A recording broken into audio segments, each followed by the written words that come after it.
Hey everybody, I'm the Board Game Blogger. Today I'm here to review Matter. Now this is sort of a really neat, abstract sort of rock, paper, scissors game. You've got the four elements, earth, air, wind, and fire. And they sort of work in a rock, paper, scissors type manner in which, earth repels the air evaporates water, water douses fire, and fire scores the earth.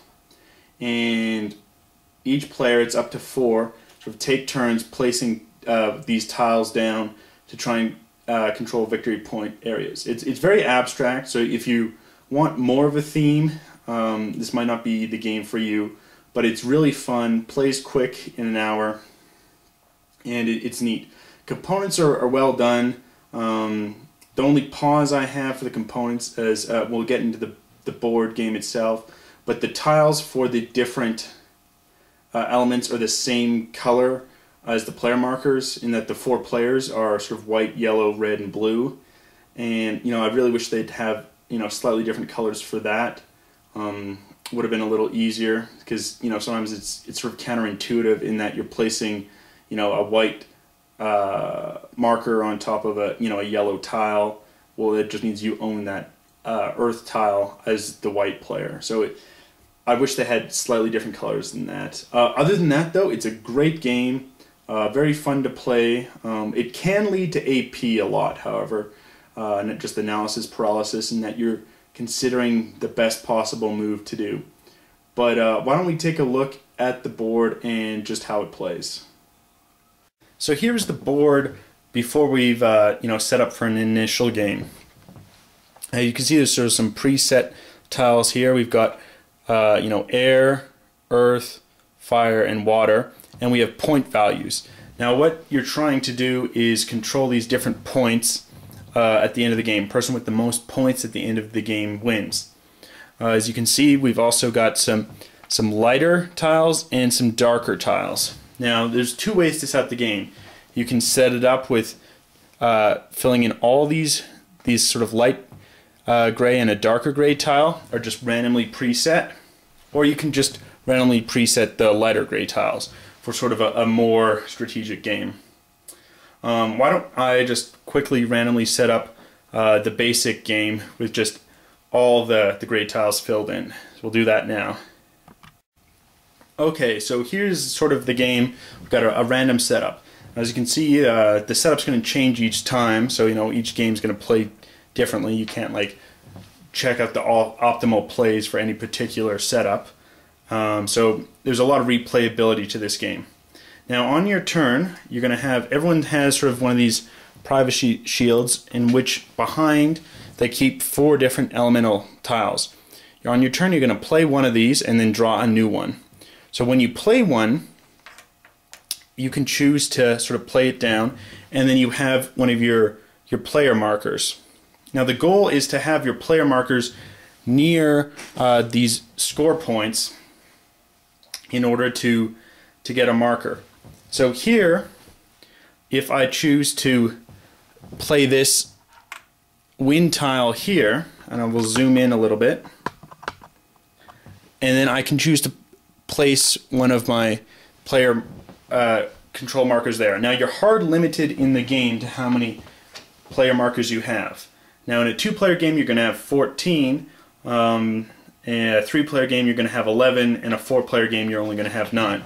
So you need to kind of conserve where you're placing these markers. So I could have just placed down the wind tile without placing my marker.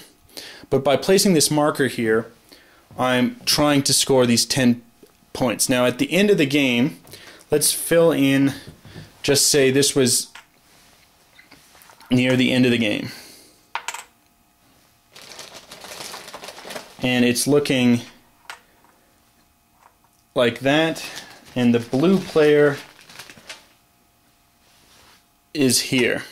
Now both the yellow and the blue player are competing, so you have to score up the power strength of your particular markers.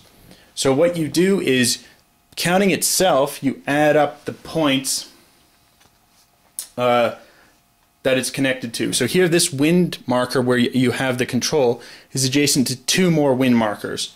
So that is worth 3.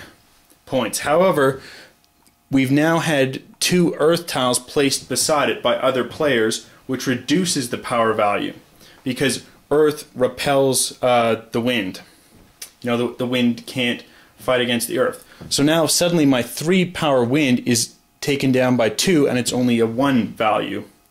Whereas here, this guy's blue, even though he's only adjacent to 1 other water, so it's a 2 strength water, there is no wind adjacent to this water tile to reduce the value of the water.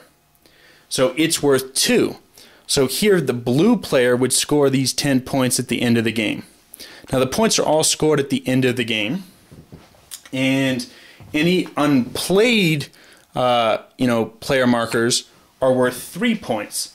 So if you don't think you can actually have a good chance to take over an area, well then you might want to just not play it at all. Let's say, however, it was a little different and the yellow player had also placed one here. Well, now the yellow player is going to win, because while the blue has 2 for their 2 water tiles and the yellow player scored 1 for this wind tile will score them 3 power because there's no earth adjacent to it. So that's 1, 2, 3 for that. So they have, the yellow player now has a combined total of 4 versus the blue player's 2, and the yellow player will take this. So it's a real neat game in that you see where people are placing down their control markers, trying to score various points, and you want to place tiles down that will hurt and detract from the value of your opponent's tiles while improving the value of your tiles. Now you can't just place any down, because remember, you have 4 in front of you in your privacy screen, so your opponents don't know what you have or what you could potentially play, and then you're drawing 1 and adding a new one.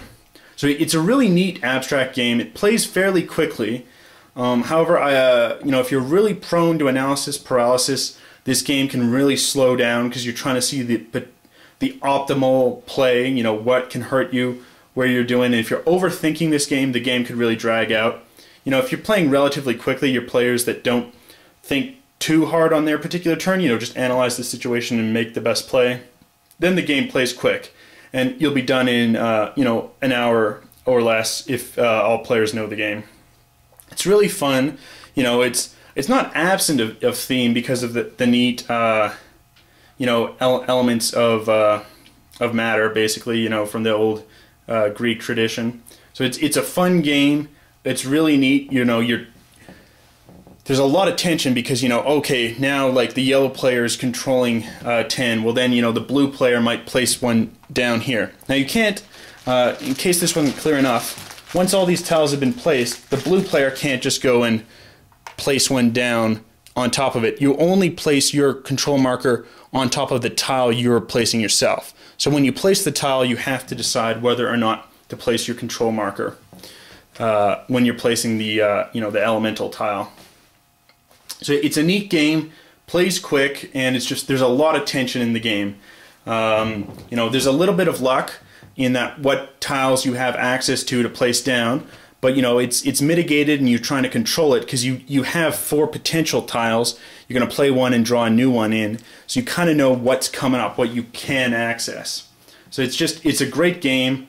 I really think almost anyone would like this game, unless you're more into just the economic engine or the sort of American style conquering type game. But as for an abstract game, with neat tension elements, this is it's a really great game, and I'd highly recommend it. Till next time, I'm the Board Game Blogger.